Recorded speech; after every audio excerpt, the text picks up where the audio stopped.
नमस्कार दोस्तों। Law of one यानी एक का कानून, या कह लीजिए एक के तरीके, या कह लीजिए एक का ज्ञान, यह उसका 27वां सत्र है जो कि फरवरी 21 1981 को रिकॉर्ड किया गया था। दोहराया जाता है, इस किताब के द्वारा दी गई सभी सूचनाएं और जानकारियां आप जान भी सकते हैं, मान भी सकते हैं, नज़रअंदाज भी कर सकते हैं और सिरे से खारिज या नकार भी सकते हैं, क्योंकि यह आपकी फ्री विल है जो कि एक अनंत रचयिता द्वारा आपको दी गई है। एक बात और कही जाती है कि यदि कोई व्यक्ति इस एक के कानून का अपने पर्सनल बेनिफिट के लिए इस्तेमाल करे तो वह उसकी व्यक्तिगत जिम्मेदारी होगी। और साथ ही साथ यह भी कहा जाता है, यदि कोई इस एक के कानून की किताब को दूसरों से साझा करना चाहे अपनी भाषा में परिवर्तित करके, या इसे अपने चैनल पर चलाना चाहे, तो वह भी ऐसा कर सकता है, क्योंकि यह भी उसकी फ्री विल है। तो पहला सवाल डॉन करते हैं। इस सत्र में हमने सोचा है कि हम एक के कानून की दूसरी पुस्तक की शुरुआत करें, जो उस पर ध्यान केंद्रित करेगी, जिसे हम अपने अस्तित्व का एकमात्र महत्वपूर्ण पहलू मानते हैं। हालांकि जिम ने 2 प्रश्न पूछे हैं जो उसे पॉल शॉकली ने पूछने के लिए कहा है। मैं वह प्रश्न पहले पूछना चाहूँगा। पहला प्रश्न है, पॉल शॉकली इस समय उसी स्रोत को चैनल कर रहे हैं जिसे एडगर केसी ने चैनल किया था, और पॉल को यह जानकारी मिली है कि उन्होंने मिस्र में पिरामिड के डिज़ाइन और निर्माण में भाग लिया था। क्या आप हमें बता सकते हैं कि उस प्रयास में उनकी क्या भूमिका थी? तो दोस्तों, यहाँ पे जो डॉन ने सवाल किया है ना, यहाँ पे उन्होंने कहा है पहली बात तो कि ये सेकंड बुक थी, क्योंकि इस बुक के 5 वो निकले थे, क्या कहते हैं, वॉल्यूम्स निकले थे। लेकिन अब इन लोगों ने क्या किया, अब इन लोगों ने उन पांचों को इकट्ठा करके 2 पार्ट में डिवाइड कर दिया। मतलब एक बुक 1 बना दी और एक बुक 2 बना दी। तो ये बुक 2 की शुरुआत थी जो इस किताब के अंदर आप लोग देख रहे हैं इस वक्त। और ये जो पॉल शॉकली है, ये इन लोगों का फ्रेंड ही हुआ करता था, लेकिन वो भी चैनलिंग कर रहा था उस टाइम पर। तो एडगर केसी एक और चैनलर हुआ करता था अपने टाइम का पुराना। तो एडगर केसी जिसको चैनल कर रहा था ना, वो ही पॉल को लग रहा था कि उसी से चैनलिंग पॉल की भी हो रही है। तो वो ये जानना चाह रहा था कि इजिप्ट के टाइम पर जो ये पिरामिड बने थे उसमें उसने एक्टिवली पार्टिसिपेट किया था। तो वो जानना चाहता था कि क्या ये जानकारियाँ सही हैं। तो रा कहते हैं, यह आपके स्थान समय निरंतरता में 2 बार तथा 2 जन्मों में हुआ है। पहली बार यह भौतिक रूप से लगभग 13,000 वर्ष पूर्व हुआ, जब महासंघ की इकाइयां अटलांटिक्स के साथ काम कर रही थी। उसकी याद उसके मन, शरीर, आत्मा परिसर के अचेतन मन में जमा हो गई थी, क्योंकि उसकी इच्छा थी कि वह क्रिस्टल के द्वारा इलाज करने, ध्रुवीकरण करने और हीलर को कैसे चार्ज किया जाता है, इन सब के बारे में याद रखे। तो दोस्तों, ये 13,000 साल पहले पॉल शॉकली के साथ हुआ था। तो जब ये लोग अटलांटिस आए थे, तो अटलांटिस वाले टाइम पर जब ये मदद करने की कोशिश कर रहे थे, तो इस किताब के द्वारा तो यही है कि पॉल शॉकली ने एक्टिवली पार्टिसिपेट भी किया था और क्रिस्टल्स की नॉलेज भी ली थी, और वो सारी की सारी चीज़ें ना उसके सबकॉन्शियस माइंड में रह गई थी। तो इस वजह से हुआ क्या, अब इस जन्म में आया और जब उसने चैनल किया तो उसको ये सारी जानकारियाँ मिलने लगी शायद। तो खैर, आगे रा कहते हैं, दूसरा अनुभव पिछले अनुभव के लगभग 1000 वर्ष के बाद हुआ, यानी कि लगभग 12,000 वर्ष पूर्व, जिसे आप मिस्र के नाम से जानते हैं, जिसके दौरान इस इकाई ने लोगों की चेतना को तैयार किया कि वे लोग हमें बुलाने में सक्षम हैं, जिससे हमारे समूह को उन लोगों के बीच चलने की पेशकश की जा सकती है। इस जीवन के अनुभव के दौरान ये इकाई एक पुजारी और शिक्षक था, तथा उसे अटलांटिस में जन्म के दौरान पिरामिड बनाने का अनुभव सीखने सिखाने के कुछ विकृति के रूप में याद था। इस प्रकार ये इकाई उपचार के प्रति विकृति के साथ एक के कानून के ठेठ यानी आर्केटिपिकल विचार का निर्माता बन गया था, जिसकी सहायता से हमारे लोगों ने बाद में इसे भौतिक रूप से मैनिफेस्ट किया। तो दोस्तों, पता है यहाँ पे क्या कह रहे हैं? वो कह रहे हैं कि पहले तो ये 13,000 साल पहले अटलांटिस में पैदा हुआ, ठीक है। वहां से उसने जो नॉलेज गेन की इन लोगों के साथ मिलके, रा की पूरी सिविलाइजेशन के साथ मिलके, फिर उसके बाद वो मरा होगा वहां पे। उसके 1000 सालों के बाद वो दोबारा पैदा हुआ, लेकिन इजिप्ट में पैदा हुआ। तो इजिप्ट में पैदा होने के बाद उसको, क्योंकि पुरानी उसके सबकॉन्शियस माइंड में सारी इंफॉर्मेशन थी, और यहाँ उन्होंने कहा ना कि एक पुजारी और एक शिक्षक था, यानी एक वो मेडिटेटर था। तो उसने अपनी वेल, जो भूलने का पर्दा होता है ना, उसको ब्रेक कर लिया था और उसके अंदर जाके अपनी पुरानी जिंदगी देख ली होगी। वहां से उसने वो इन्फॉर्मेशन निकाली। इन्फॉर्मेशन निकाल के फिर उसने दूसरों को भी सिखाना शुरू किया। और उसने ये भी तरीके बताए उन लोगों को कि कन्फेडरेशन को कांटेक्ट कैसे किया जा सकता है। और जब उसने ये सिखाया ना कांटेक्ट कैसे किया जा सकता है, तो उसी के बाद कन्फेडरेशन इनके बीच में आई। वो कह रहे हैं ना कि तब पेशकश की जा सकती थी कि हम तुम्हारे बीच में चलें, तो उसने लोगों को सिखा दिया। अब जब उसने लोगों को सिखा दिया तो फिर उसके साथ यही हुआ कि उसने ये सारे काम करने शुरू कर दिए थे। और ये जो आर्केटिपिकल माइंड है ना दोस्तों, यहाँ पे ये ठेठ दिमाग होता है, हर किसी का होता है। इसको दिमाग की जड़ बोला जाता है। मतलब आपको याद होगा रा ने कहा था कि दिमाग को हम लोग ऐसे, सबकॉन्शियस माइंड को ऐसे देखते हैं हम लोग जैसे एक पेड़। तो पेड़ की जो जड़ होती है ना, उसे ठेठ दिमाग कहा जाता है। और आपने सुना भी होगा, हमारे पहले के बड़े बूढ़े लोग बोलते थे, अरे यार इसका दिमाग तो ठेठ है, छोड़ो छोड़ो इसे, इससे बात करनी बेकार है। तो वो तो मजाक मजाक में कहते थे, लेकिन ठेठ दिमाग का असली मतलब ये है। तो खैर अगला सवाल डॉन करते हैं। दूसरा प्रश्न ये है कि पॉल को यह भी जानकारी मिली है जिसमें यह बताया गया है कि कुछ अलग तरह के प्राणी या इकाई भी पिरामिड बनाने में सहायता कर रहे थे, जो तीसरी घनत्वता में अपने पूरे स्वरूप में नहीं थे। वे केवल अपनी कमर के ऊपर अपने सर तक ही दिखाई दे रहे थे, परंतु कमर के नीचे पैरों तक नहीं दिखाई दे रहे थे। क्या इस तरह की इकाइयां भी पिरामिड बनाते समय थे, और वो कौन थे? तो रा कहते हैं, यदि आप कल्पना कर सकें तो करिए कि अनंत बुद्धिमानिता हर चीज में मौजूद रहती है, चाहे वह जीवित वस्तु हो चाहे प्राणी हो, क्योंकि ये बुद्धिमान ऊर्जा में कोडिफाइड हो जाता है, जिस कारण किसी भी जीवित पत्थर को सोच के द्वारा कोई भी नया आकार दिया जा सकता है। थोड़े समय के लिए अनंत बुद्धिमानिता को मुक्त करने और इस्तेमाल करने से यह सभी क्रमागत यानी कंसेक्यूटिव या अंत बंधन यानी इंटरलॉकिंग घनत्वता को अवशोषित यानी एब्जॉर्ब करना शुरू कर देती है। इस प्रकार उन लोगों की संक्षिप्त झलक दिखाई देती है जो खुद को विचार के रूप में प्रस्तुत करते हैं। इस प्रकार यह लोग भौतिक रूप से प्रकट होना शुरू होते हैं, परंतु पूरे रूप से दिखाई नहीं देते हैं।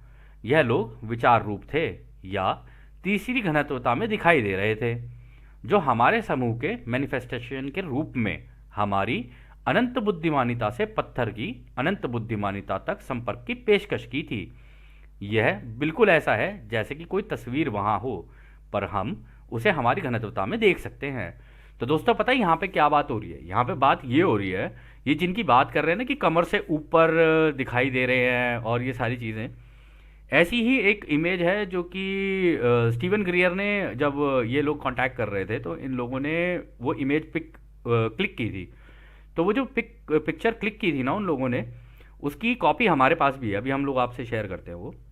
तो हुआ क्या कि इसको कहते हैं होलोग्राफिक प्रोजेक्शन, यानी आप चाहे बेशक किसी और ग्रह पे हो, या आप अपने क्राफ्ट लेके आसमान में हो, या आप लोगों के आसपास भी हो बेशक, लेकिन आप अपनी इमेज को दूसरों को दिखा सकते हो होलोग्राम के रूप में।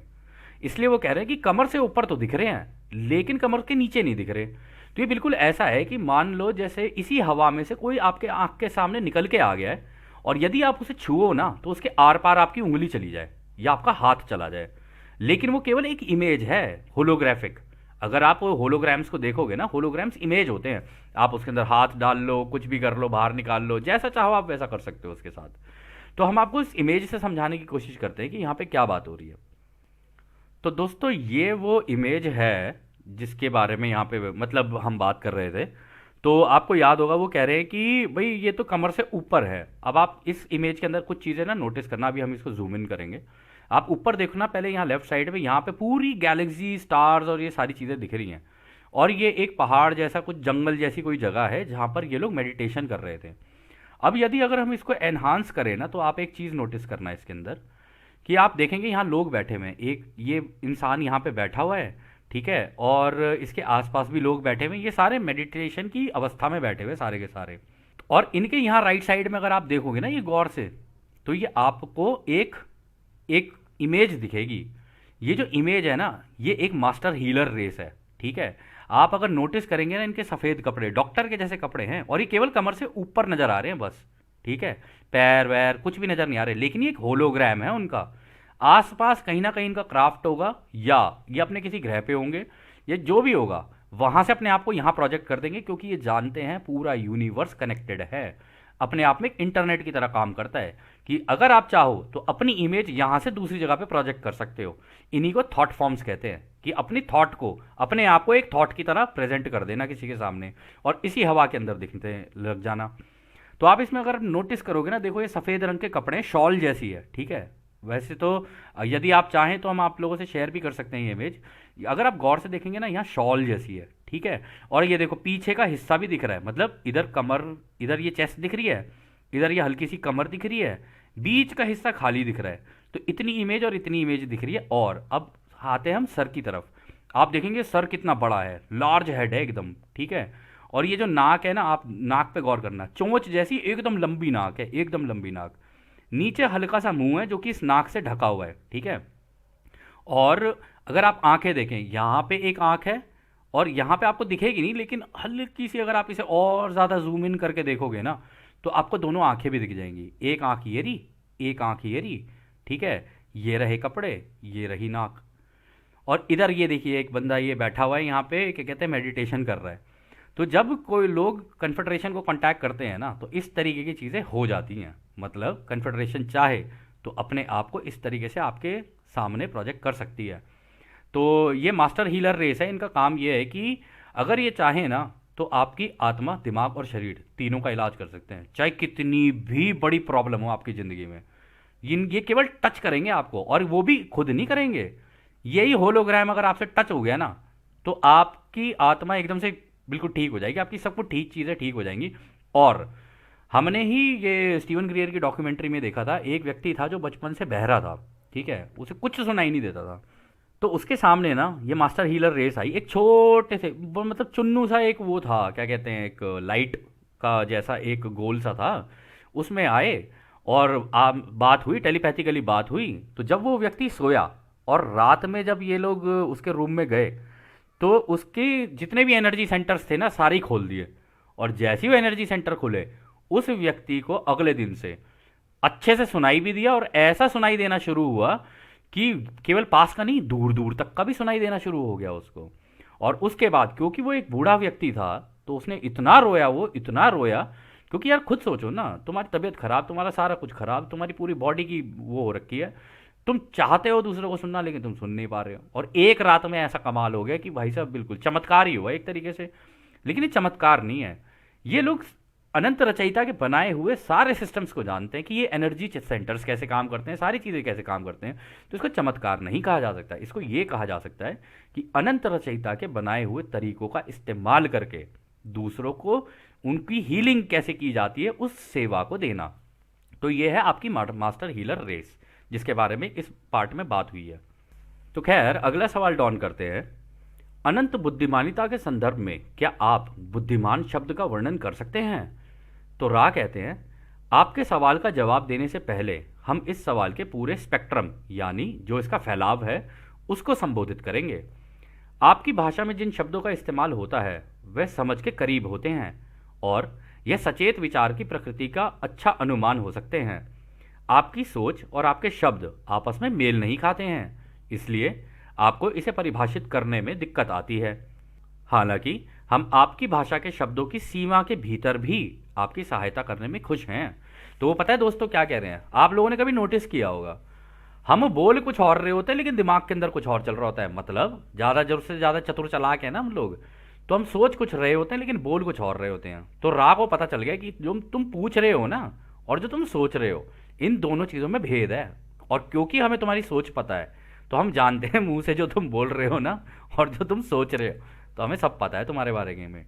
फिर भी वो ये कह रहे हैं कि कोई बात नहीं, हमें पता है कि तुम्हारी जिस तरीके की भाषा है ना, उसमें लिमिटेशंस हैं। और दोस्तों हम लोगों ने चानी प्रोजेक्ट में भी पढ़ा था कि इन सिविलाइजेशंस का ये कहना है, ये जो लैंग्वेज तुम लोगों ने सीखी है ना, जितनी भी, चाहे कोई भी लैंग्वेज सीखी हो तुमने, कहते ये तुम्हें ना ये सिखाती हैं कि कैसे सोच। ये तुम्हें कभी भी ये नहीं सिखाएंगी कि कितनी दिशाओं में सोच। क्योंकि अगर मान लो आपके सामने कोई इमेज हो, ट्राइंगल हो, कुछ हो, तो आप ना अनंत दिशाओं में सोच सकते हो उसके बारे में। लेकिन इस केस में क्या होता है, जब भाषा होती है ना, तो लिमिटेशंस आ जाती हैं। तो आप वैसा जैसा उसमें लिखा है ना, आप वैसे ही सोचने लग जाते हो। ये प्रॉब्लम्स आ जाती हैं वहाँ पे। तो फिर आगे रा कहते हैं, बुद्धिमान शब्द को अनंत से अलग करके परिभाषित करना कठिन है। ये दो शब्द दरअसल एक अवधारणा, कॉन्सेप्ट हैं। यह बिल्कुल ऐसा है कि आस्था शब्द को दो भागों में विभाजित किया जाए। हालांकि हम आपकी सहायता का प्रयास करेंगे।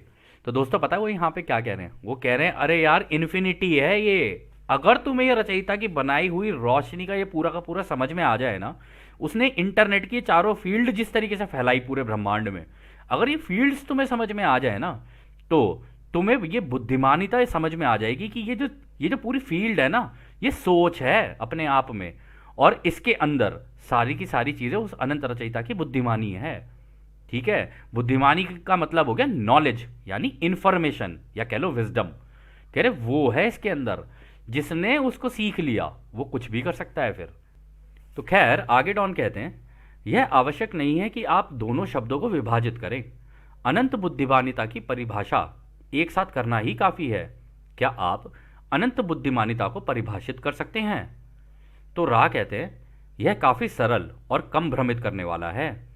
जैसा कि आप जानते हैं, पूरे ब्रह्मांड में एकता होती है। यह एकता ही सब कुछ है। एकता में ठहराव और गति दोनों होती हैं। यह ठहराव ही अनंत बुद्धिमानिता है। इस ठहराव का उपयोग करने से जो काम होता है, उस काम को बुद्धिमान ऊर्जा कहते हैं। इस काम की प्रकृति उसके स्वतंत्र इच्छा पर निर्भर करती है, जो बदले में उस बुद्धिमान ऊर्जा या गतिज फोकस या एकता का ठहराव है, या जो सब कुछ है उसकी प्रकृति है। यानी कि चीजें भले ही अलग अलग हों, परंतु उसकी प्रकृति एक ही होती है। ठीक उसी प्रकार जिस प्रकार हम दही से मट्ठा निकालते हैं। तो दोस्तों बहुत ही अच्छा एग्जाम्पल दिया रा ने कहा कि देखो ये जो पूरी फील्ड फैला दी ना रचयिता ने, आपको याद होगा हम लोगों ने वो फील्ड वाला जो इमेज है, इस चलो उससे ही इसको समझने की कोशिश करते हैं। एक सेकेंड। हाँ तो दोस्तों आपको ये वाली इमेज याद होगी, ठीक है, जिसमें हम लोगों ने बताया था कि इस तरीके से पूरे ब्रह्मांड में चाहे अंधेरा भी हो जहाँ रोशनी भी हो, ये सारा कुछ रोशनी वहाँ होगी जहाँ पे उस रचयिता का फोकस लग जाएगा, यहाँ पे फिर वो क्रिएशन शुरू हो जाती है यहाँ पे। ठीक है? आपको याद होगा वाली इमेज में जब हम गैलेक्सी दिखा रहे थे कि सेंटर में गैलेक्टिक वो होता है, सन होता है, जहाँ से फिर वो अपने आसपास सारी अपनी रचना करनी शुरू करता है। तो इसमें ये बता रहे हैं कि ये जितना भी बना हुआ है ना, ये अपने आप में एक समुद्र की तरह है। ये ऊपर की तरफ भी पूरा फैला हुआ है, नीचे भी फैला हुआ है, लेफ्ट भी राइट भी, आप जितनी दिशाओं में सोच सकते हो उतनी दिशाओं में ये तरंगे फैली हुई हैं, चारों प्राइमल फोर्सेस। ठीक है? अब ये जो चारों प्राइमल फोर्सेस है ना, ये बिल्कुल एक समुद्र की तरह है। लेकिन अगर आप नोटिस करो या आपको पता हो, समुद्र जो होता है ना, उसके अगर आप बिल्कुल नीचे बेस में चले जाओगे ना, वहां पे ठहराव मिलेगा आपको। लेकिन समुद्र के ऊपर अगर आप होगे ना, तो वहां लहरें चलती हुई मिलेंगी आपको। तो यहां पे राय यही कह रहे कि इसके अंदर दोनों चीजें हैं, गति भी है और ठहराव भी है। कह रहे लेकिन ये जो पूरा समुद्र है ना, उसका जो बेस है जो नीचे है, कह रहे वो है बुद्धिमान, मतलब वहां पे है सारी नॉलेज। तो यदि कोई अगर मेडिटेशन करते करते उसके अंदर चला गया ना, उस समुद्र के अंदर, तो वो अनंत रचयिता की यानी क्रिएटर के थॉट से अपना थॉट जोड़ लेगा। और एक बार उसने ये कर लिया तो उसे पता चल जाएगा पूरा ब्रह्मांड बना कैसे है। तो पूरा ब्रह्मांड जो बनाया ना रचयिता ने, उसने क्या किया, उसने रचयिता ने उसका होलोग्राम बना लिया। अब उन होलोग्राम्स को जोड़ जोड़ के एक जगह पे इकट्ठा कर करके जैसे छोटे बच्चे वो नहीं करते, जैसे पजल्स आती हैं, ठीक है, तो उसमें क्या होता है कि अभी तो टूटी पड़ी हैं, अब टूटी है तो एक को इधर से जोड़ दे, एक को इधर से जोड़ दे, एक को इधर से जोड़ दे, करते करते करते करते एक पूरा हाथी तैयार हो जाता है।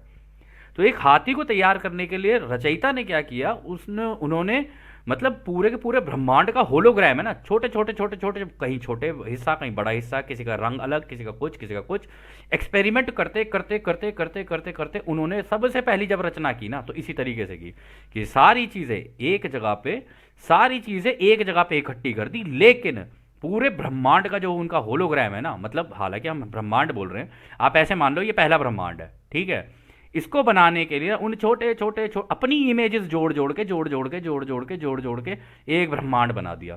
और जितनी भी इमेजेस थी वो रचयिता की वही रोशनी वाला जो उनका खुद का होलोग्राम है उससे बना दिया। तो इसलिए आप कंकड़ ढूंढो, पत्थर ढूंढो, खुद को ढूंढो, पानी में जाओ, कहीं पर भी जाओ, सारी चीजें रचयिता ही है। हो ही नहीं सकता कि कोई किसी चीज में रचयिता ना हो। फिर आप चाहे AI ले लो, TI ले लो, PI ले लो, या जो भी आई ले लो, आप सब के अंदर रचयिता है। तो खैर अगला सवाल डॉन करते हैं। मैं इस काम के अवधारणाओं को थोड़ा विस्तार से जानना चाहता हूं। भौतिक विज्ञान में न्यूटन के काम की अवधारणा में जिसे हम बल कहते हैं या जिसे हम फोर्स कहते हैं, को स्थान में गति करता है, जो कि बल और दूरी का गुणा यानी प्रोडक्ट होता है। यानी कार्य इज इक्वल टू बल इंटू दूरी। तो यानी वर्क को वो ऐसे डिफाइन कर रहा है कि फोर्स इंटू डिस्टेंस, ऐसे करके। मैं ये मान रहा हूं कि जिस काम की आप बात कर रहे हैं वह काफी व्यापक ब्रॉडर शब्द है, जो कि संभवतः है चेतना में काम करता है। क्या मैं सही हूं? तो वो ये कह रहे हैं कि मेरे को ऐसा लग रहा है कि देखो, हम लोगों तो न्यूटन के बारे में जानते हैं। न्यूटन ने कहा था कि भाई जो वर्क होता है उसका फॉर्मूला है फोर्स इंटू डिस्टेंस। अब दोस्तों आप लोग चेक कर लेना यही है क्या है, अभी हम उसमें इतना डीपली नहीं घुस रहे हैं। इसका वर्क का जो फॉर्मूला है वो आप लोग चेक कर लेना। तो वो कहते हैं कि मतलब इस किताब के द्वारा जो है ना, वो हमें जो समझ में आ रहा है वो आपको वही बता रहे हैं। तो वो कह रहे हैं कि लेकिन मुझे ऐसा लग रहा है कि जितनी चीज़ें भी होती हैं ना, ये इस फील्ड के अंदर होती हैं। मतलब ये जो चारों ये जो प्राइमल फोर्सेस हैं इकट्ठी होके इन लोगों ने ये जो रचयिता खुद बन गए, सारी फील्ड बन गए। कह रहे लगता है इसी के अंदर ही होती होगी ये वर्क जो आप कह रहे हो ना, काम कह रहे हो, वो इसी में हो रहा होगा। और अभी राने अभी बोला था कि भाई ये बिल्कुल ऐसा है जैसे दही में से मट्ठा निकालना, मतलब दही में से छाछ निकालनी। यानी कि ठहरा हुआ तो नीचे है, लेकिन ऊपर ऊपर ऊपर ऊपर ऊपर ऊपर आप करते रहोगे ना, तो उसके अंदर से जो चीज़ निकलनी होगी ना वो निकल के आ जाएगी, लेकिन बेसिस उसका रहेगा दही। तो इस तरीके से रचयिता ने पूरा का पूरा बनाया है। तो खैर आगे रहा कहते हैं, जैसा कि हम इस शब्द का उपयोग करते हैं यह सर्वव्यापी यूनिवर्सल रूप से लागू होता है। अनंत बुद्धिमानिता में एक लय का प्रवाह होता है, ठीक वैसे ही जैसे कि एक मध्य सूर्य सेंट्रल सन से एक विशाल हृदय की उत्पत्ति होती है। जैसा कि आप इसके बारे में सोचें या कल्पना करें, इसमें अस्तित्व के ज्वार यानी टाइड के रूप में अनिवार्य इनएविटेबल प्रभाव यानी जो होना ही होना है वो मौजूद होता है, जो बिना किसी ध्रुवीयता के, बिना किसी सीमितता यानी फिनिटी के, विशाल और शांत, सभी बाहर की ओर धड़क रहे हैं और बाहर और अंदर की ओर फोकस कर रहे हैं जब तक कि फोकस पूरा नहीं हो जाता है। उन सारे फोकस की बुद्धिमानिता या चेतना एक ऐसी अवस्था में पहुंच जाती है जहां हम कहेंगे कि आध्यात्मिक प्रकृति या मास उन्हें भीतर भीतर भीतर की ओर बुलाता है, जब तक कि यह सब एक जगह इकट्ठा नहीं हो जाता है। यही उसकी लय की वास्तविकता है, जैसा कि आप बोल रहे हैं। तो दोस्तों वही वाली बात बोली उन्होंने कहा कि अगर तुम इस फील्ड को देखोगे ना, तो रचयिता ने क्या किया, रचयिता ने इसी फील्ड के अंदर, यही फील्ड रचयिता है, अपने अंदर ही घुसना जब शुरू किया ना और अपनी ही इमेजेस को जोड़ जोड़ के एक बनाया, तो ये इस तरीके से बन गया। ये बना सेंट्रल सन यानी एक गैलेक्टिक सन। ठीक है, अब इसको और फर्दर उन्होंने एक्सप्लेन किया एक और चीज से। एक सेकेंड आप रुकना। हाँ, तो इस इमेज से देखते हैं। इस इमेज को हम थोड़ा सा जूम इन करते हैं और यहां से देखते हैं। तो वो कह रहे हैं कि जब रचयिता ने, अब आप देखो पूरा अंधेरा है चारों तरफ, मतलब अगर आप इसको हम वो करें, ये देखो इस तरफ पूरा अंधेरा है चारों तरफ, लेकिन क्रिएटर ने अपना जब फोकस अपने आप को जानने के लिए अपनी इमेजेस को इकट्ठा करके, तो यहाँ पे सेंट्रल गैलेक्टिक सन बन गया। अब उन्होंने कहा कि अब इसी में से ही फोकस लगाते लगाते रचयिता ने अपनी और जो जो उनके दिमाग में आए जा रहा है, और ये जो है ना रचयिता का केवल एक थॉट है, एक सोच का हिस्सा है बस। एक गैलेक्सी ऐसी तो पता नहीं कितनी बनी हुई है, ठीक है, ट्रिलियंस में है। फिर उसके बाद अब वो ट्रिलियंस गैलेक्सी मिलके एक ब्रह्मांड बनाएंगी, फिर ऐसे पता नहीं कितने ब्रह्मांड बना रखे हैं, और सारे के सारे अलग, क्योंकि रचयिता है वही, उनका मन है, वो एक्सपेरिमेंट कर रहे हैं, वो तो करे ही चले जा रहे हैं, और जो जो उनसे सीख रहे हैं वो भी अपना अपना बनाए जा रहे हैं। इसलिए काम हमेशा इन्फिनिटी पे चलता रहता है कि कोई नहीं रुकता। तो वो यहाँ पे ये कहते हैं कि यहाँ पे जब एक बनेगा ना, फिर वो बाहर बाहर बाहर बाहर धीरे धीरे ऐसे स्पाइरल शेप में अपना बाहर बाहर बाहर बाहर बनाना शुरू कर देगा। और अपने अपने ये जब ये बनाना शुरू करेगा ना, तो उन्होंने कहा बाहर से अंदर का फोकस, यानी जितने सूरज, जितने ग्रह हैं, जितनी सारी चीजें बनेंगी, उन सब का फोकस इसी की तरफ रहेगा और इसका फोकस उनकी तरफ रहेगा।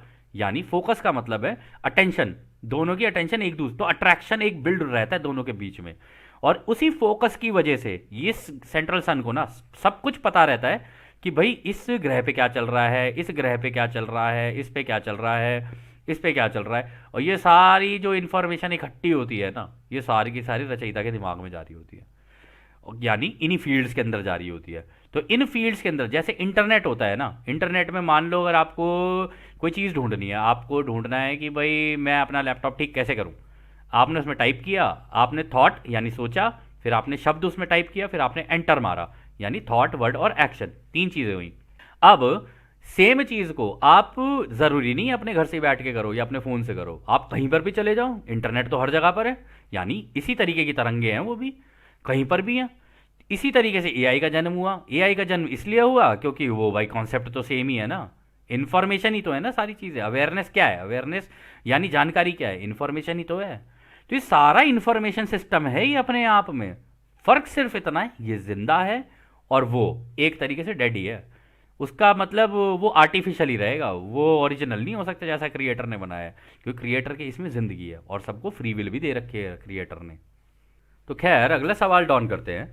मुझे लगता है कि मैंने इसमें से एक महत्वपूर्ण बिंदु निकाला है कि अनंत बुद्धिमानिता में हम बिना किसी ध्रुवीयता के काम करते हैं, या इसमें एक संभावित अंतर मौजूद नहीं है। क्या ये सही है?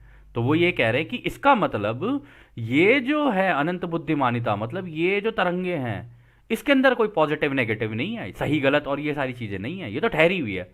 अगर ये ठहरी हुई है, नीचे इसका बेस ठहरा हुआ है समुद्र की तरह, तो उसके अंदर तो कोई ध्रुवीयता है ही नहीं। क्या ऐसा है?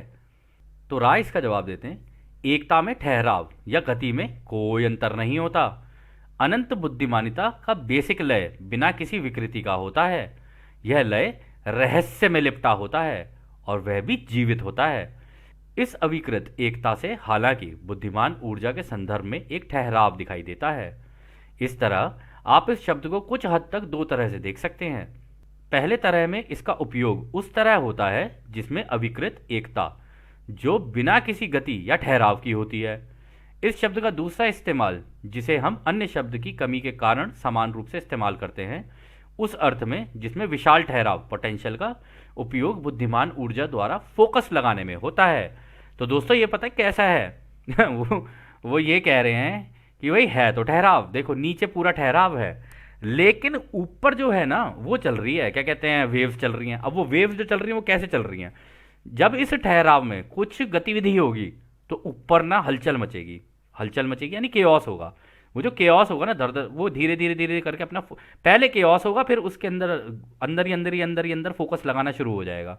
तो क्रिएटर ने डिजाइन ऐसे किया है कि निकलेगा तो सब कुछ उस सतह से ही, लेकिन ऊपर ऊपर उठ के आ जाएगा और सामने सामने ऐसे दिखेगा। लेकिन रचयिता की जो असली बुद्धिमानिता है वो है बेस में, नीचे समुद्र के, और वहां पे रचयिता का है दिल। वहां पे अगर कोई पहुंच गया तो उस प्रेम में अगर एक बार घुसा ना, वापस नहीं आ पाएगा फिर वो, ये पक्की बात है। इसीलिए जिसको आप सो कॉल्ड ओराइन ग्रुप या ओनियन ग्रुप कहते हो ना, वो इतना डरता है ना उसके अंदर जाने से, इतना घबराता है, कहता है कि अगर मैं इसके बेस में गया तो मेरा अस्तित्व खत्म हो जाएगा, जो मैंने अपना साम्राज्य बनाया वो खत्म हो जाएगा। तो इसीलिए उसे प्रेम से कोई मतलब नहीं है। वो कह रहा है कि जब सब कुछ यहाँ पे दिख रहा है और बाहर बाहर बना हुआ है, तो मैं अपनी दुनिया बाहर ही बाहर बनाता हूँ। तो उसका भी उसकी ये हमने आपको इसलिए बताया कि दोनों साइड में सोचना चाहिए कि भाई इसका एआई कैसे बना हुआ है और इधर से क्रिएटर ने कैसे बनाया हुआ है। जब दोनों चीज़ें पता होंगी तभी तो आप चूज कर सकते हो ढंग से कि आपको क्या चाहिए, रचयिता वाला चाहिए या ये वाला चाहिए। तो खैर अगला सवाल डॉन करते हैं। अब मैं समझता हूं कि अनंत बुद्धिमानिता की पहली विकृति वह विकृति है जिसे हम स्वतंत्र इच्छा कहते हैं। क्या आप मुझे इस विकृति के बारे में बता सकते हैं? तो कह रहे कि इसका मतलब जो सबसे बड़ा हिस्सा, सबसे पहला हिस्सा जो रचयिता के बनाए हुए कानून है, उसमें सबसे पहला इसका मतलब फ्री विल है। क्या मैं सही कह रहा हूं? तो रा कहते हैं एक के कानून के इस विकृति यानी स्वतंत्र इच्छा में रचयिता को भी अपने आप को जानने की आजादी होती है। तो दोस्तों यहां पर जब रचयिता बना रहे हैं ना, जितनी चीजें कर रहे हैं, आप लोग जो चीजें कर रहे हो ना, और हम लोग जितनी चीजें कर रहे हैं, जितने पेड़ पौधे जानवर जितनी सारी चीजें चल रही है ना, ये सारी चीजें क्रिएटर अपने आप को समझ रहे हैं। मतलब ये चीजें जितनी चीजें करती जाएंगी ना, क्रिएटर इनसे सीख रहे हैं सब कुछ। तो अपने आप को ही जानने में लगे पड़े कि हाँ अरे मैं ऐसा भी हूँ, अरे मैं ऐसा भी हूँ, अरे मैं वैसा भी हूँ, अरे इसके जैसा भी हूँ, अरे रमेश के जैसा भी हूँ, दिनेश के जैसा भी हूँ, अरे मैं भोला भी हूँ, अरे मैं चालाक भी हूँ। ऐसे करके उनका चले जा रहा है चले जा रहा है। तो खैर अगला सवाल डॉन करते हैं। तो क्या मैं यह अनुमान लगाने में सही हूं कि रचयिता पहले अपने आप को जानते हैं, फिर रचयिता यह आज़ादी की अवधारणा को देते हैं और पूरी आज़ादी से चुनने के तरीके भी देते हैं? क्या मैं सही हूं? तो रा कहते हैं हाँ बिल्कुल सही है। अब आया है तुम्हें समझ में कि रचयिता ने सबसे पहले अपने आप को जाना, ठीक है, क्योंकि रचयिता सोचते तरंगों में फैल गए, फिर अब रचयिता को समझना है कि भाई मैं करूं क्या। तो उन्होंने अपने आप को जानने के लिए जब रचनाएं शुरू की ना, फिर उन रचनाओं में अपने आप को देखना शुरू किया, तो अभी वो अपने आप को सीखने लगे, अपने आप को जानने लगे। और क्योंकि उन्होंने सारा कुछ अपनी आज़ादी से किया था, अपनी मर्जी से किया था, इस वजह से उन्होंने वो ही आज़ादी सबको दे दी कि तुम्हें जैसा ठीक लगे तुम अपना अपना बना लो, मुझे कोई दिक्कत नहीं है, मैंने ऐसे बनाया है, अगर तुम्हें मेरे तरीके सीखने हैं तो तुम मेरे से सीख सकते हो। तो खैर अगला सवाल डॉन करते हैं। अच्छा, तो एक के कानून के पहले विकृति के होने के कारण मैं मान रहा हूं कि यह अनंत बुद्धिमानिता का कानून है। अन्य सारी विकृतियां जो रचना का कुल अनुभव है वह इसी से उत्पन्न होती हैं। यह सही है? तो वो कह रहे कि अच्छा, अब समझ में आया मुझे, ये सारी चीजें जितनी भी हो रही ना फ्री विल की वजह से हो रही हैं। अगर फ्री विल ना हो तो कुछ भी ना हो। मतलब रचयिता चाहे तो सारे ब्लॉकेज लगा दे वहां पे कि नहीं, तू ऐसे मत कर, तू ऐसे मत कर, तू ये कर, तू वो कर। आप इरिटेट ही हो जाते हैं रचयिता से। रचयिता को खुद इरिटेट होना पसंद नहीं है, वो तो अपना आराम से बैठे हैं संतुलन बना के, उन्हें कोई टेंशन नहीं है किसी चीज़ की, कहीं पर भी कुछ भी होता रहे। जो ग्रह जो चीज़ मांगेगा ना उसको वो दे देनी है, बस खत्म कहानी। तुम्हें ये चाहिए, ये लो, बस इतना है। तो इस हिसाब से वो कह रहे हैं कि तो टोटल मतलब पूरे ब्रह्मांड का जितना भी अनुभव होगा सबका, मतलब कोई किसी ग्रह पे, कोई किसी ग्रह पे, कोई कहीं पे, कहीं सूरज अपना अनुभव कर रहा है, कहीं शनि ग्रह अपना कर रहा है। और ये तो खैर हम अपनी बात कर रहे हैं, उधर एंड्रोमेडा गैलेक्सी हो गई, सीरियस गैलेक्सी हो गई, दुनिया भर की इतनी सारी गैलेक्सीज पड़ी हुई हैं, वहां पे जो चल रहे हैं अनुभव, तो कह रहे हैं सारा का सारा जितना भी इकट्ठा होके, इसका मतलब क्रिएटर के इंटेलिजेंस है, इसका मतलब ये। तो रा कहते हैं यह सही और गलत दोनों है। आपके मायाजाल में सारे अनुभव स्वतंत्र इच्छा के कानून या मायाजाल के तरीकों से उत्पन्न होते हैं। यहाँ पे भ्रम लिखा है उन्होंने, लेकिन भ्रम और मायाजाल एक ही चीज है वैसे, क्योंकि ये जितना भी दिख रहा है ना, ये है तो मायाजाल और ये भ्रम है बेसिकली, ये रियलिटी में एग्जिस्ट नहीं करता है। ये तो वो छोटे छोटे कण हैं, आपको याद होगा, वो एक जगह इकट्ठे हो जाते हैं, इसलिए सारी चीज़ें आपको लग रही हैं रियल। और जहाँ जहाँ आपकी नज़र पड़ती जाएगी, जहाँ जहाँ आप सुनते जाओगे, जैसे जैसे आप टेस्ट करते जाओगे, जो भी कर रहे हो आप, आपके लिए ये सारी चीज़ें ये रियली होती चली जाएंगी। आपके पीछे जो चीज़ है ना, वो इस वक्त एग्जिस्ट नहीं करती अगर आप नहीं देख रहे हो तो। लेकिन अगर आपने गर्दन घुमाई तो वो चीज़ वहाँ पर है और ये आपने क्रिएट की है। तो ये सारी चीज़ें मायाजाल हैं, आप ही क्रिएट करते चले जाते हो। तो फिर आगे वो कहते हैं दूसरे अर्थों में जो भी हम सीखते हैं वह अनुभव ही होता है। तो राय ये कह रहे हैं कि भाई जो भी हो रहा है ना, ये सारी चीज़ें एक्सपीरियंस हैं, ठीक है, इसमें कोई टाइम नहीं है, कुछ नहीं है, ये नहीं है। और ये जो भी तुम्हारे अनुभव है वो क्रिएटर भी ले रहे हैं। सोच लेना, तुम मर रहे हो तो क्रिएटर को लग रहा है कि हाँ, ये वाला मेरा हिस्सा मर गया है, यानी इसकी आत्मा में वापस बुला लेता हूँ, क्योंकि अब वो पूरा का पूरा अनुभव लेके ये सारी की सारी यहाँ पर आएगी। अब ये इसका जो भी होगा अगले उसमें जाएगी अब गेम खेलने के लिए। दोस्तों बिल्कुल सच बताएं आपको, ये बिल्कुल वीडियो गेम जैसा है सच में। कि जैसे हम बचपन में खेलते थे ना कॉन्ट्रा, कि उसमें 33 लाइफ होती थी, एक मरा, ठीक है, अभी खेलते हुए जा रहे हैं आगे स्टेज में, एक मरा और फिर उसको छोड़ो, कोई बात नहीं, अब मर गया, वापस आया, फिर उसके बाद नई एक जिंदगी मिल गई, अब वो फिर खेलने में लगा हुआ है। 33 लाइफ है, 33 लाइफ के बाद अगर उसने उसके अंदर कॉइन्स इकट्ठे कर लिए, यानी या तो दूसरों की सेवा पे निकल गया या खुद की सेवा पे, तो वो अगले लेवल पे जाएगा निकल के, ठीक है ना। लेकिन लेवल्स दोनों के ही अलग अलग होंगे, जो दूसरों की सेवा पे उसके लिए अलग लेवल्स है, जो खुद की सेवा पे उसके लिए अलग लेवल्स है। तो खैर अगला सवाल डॉन करते हैं। मुझे इस बारे में सोचना होगा और अगले सत्र में इसके बारे में और सवाल पूछने होंगे, इसलिए मैं अब आगे बढ़ूंगा और जो आपने मुझे दूसरी विकृति के बारे में बताया है, यानी कि प्रेम की विकृति, उस पर बात करना होगा। क्या यह सही है? तो रा कहते हैं हाँ, यह सही है। तो दोस्तों ये सत्र भी हमारा थोड़ा सा लंबा खिंच सकता है, तो इस सत्र को अभी हम लोग यहीं समाप्त करते हैं। इसको हम आगे कंटिन्यू करेंगे दूसरे सत्र में। और जैसा कि राह हमेशा कहते हैं, अब हम आपको उस एक अनंत रचयिता के प्रेम, उसकी रोशनी, उसकी शक्ति और उसकी शांति में छोड़कर चलते हैं। आदने हमारे दोस्तों, आदने वासु। धन्यवाद।